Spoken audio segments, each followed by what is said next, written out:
Over the last week or so, I have been assisting one of my friends with his texting game with a girl that he really likes. What I walked into with this situation was a bit of a bomb site.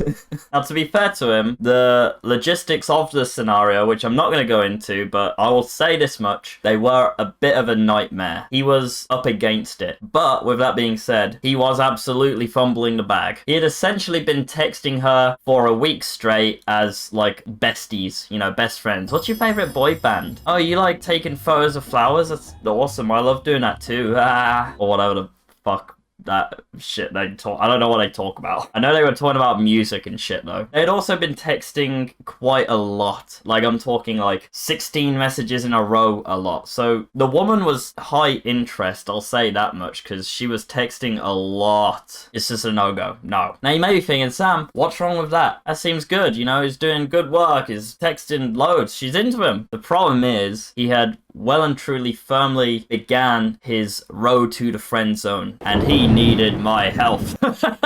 I'd like to think my texting game is pretty good. And within 3 days of me helping him, sometimes quite literally text by text telling him what to say, he had a date. He organized a date with her, which I am very proud of. That's some top G shit right there. And obviously it wasn't just me, it was also him. I give him credit as well. Good work, my friend, who will remain unnamed. He went on a date a few days ago, and to be honest, I don't really know how the date went. He was quite, elusive with how he described how it went. I'm hoping that he was less of a friend vibe and was more like flirty and stuff. He says that he was like, doing some little physical escalation and stuff like that, but I have a sneaking suspicion that the date was kind of like a little bit friend vibe, I think he probably tried his best. I don't know how it went. I don't know. I'm assuming by the way he was describing it to me, I'm kind of assuming that it was like, okay. I think the main thing he went to do was to make his intentions clear with what he wanted out of their exchanges. Whether he achieved that, I have no idea. To be honest, I don't know yet. It's only just happened, so I haven't spoke to him properly about it. And this is an ongoing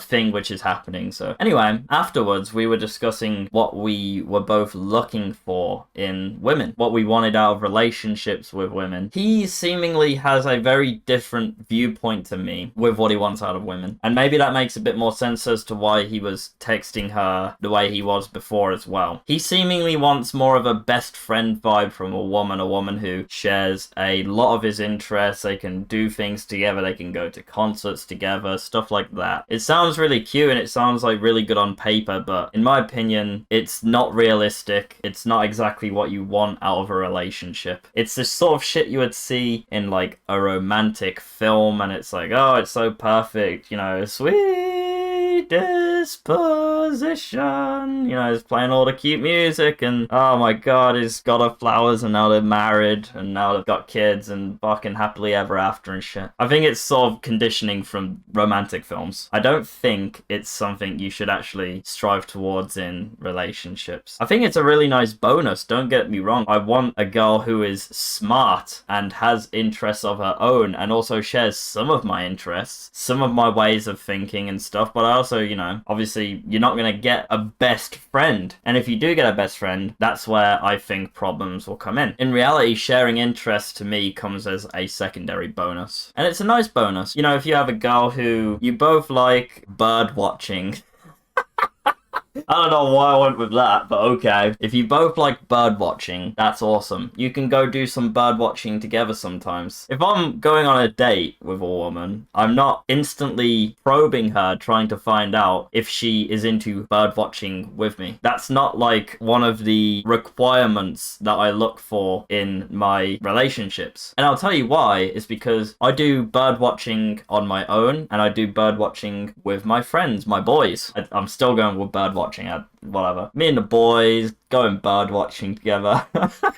I won't speak on behalf of all men, and I also won't speak on behalf of my friend either, but because we all seek different things in relationships. But almost what I want in a relationship from a woman is almost like a sidekick. She complements everything I do. She's very feminine. She revitalizes my drive. She makes me feel like the man. She's very nurturing. She's very caring. And she's someone that I can care and protect. I can provide. It's absolutely not a best friend. In every single relationship where I've witnessed the man and the woman sort of become besties, they do everything together, they spend all their time together, share every single experience, and basically just have no independence from each other because they're just joined to the hips like glue. They're like just complete besties. They love each other, but not in a love way. It's like a bestie way. Maybe they do love each other, but it's not a healthy way of navigating the relationship. They become incredibly depolarized and just stale. They're like, you know, an old can of beans. You know, that old can of beans that you have in your cupboard? It's right at the back and it's got cobwebs all over it. You're not sure how long it's been there. It's probably been there since you moved into your house. No one's ever dared touch it though. No one's looked at the best before date. It's just stale. It's in the corner. It just stinks. All rusty and shit. You don't want to touch that. That's their relationship at that point, you know, after a while. You can tell the man's lost his masculine edge. He's become incredibly comfortable. And because of that, the woman's having to pick up the slack and she's becoming more masculine and taking on more responsibility and shit like that. And they're generally just fucking horribly bored of each other, but scared to admit it because they've sunk so much time into each other that sunken cost fallacy. I can't restart now. I've just spent 3 years of this fucking dork. So I guess we'll make it work. Like, I guess we'll have kids and shit. Maybe kids will make it better.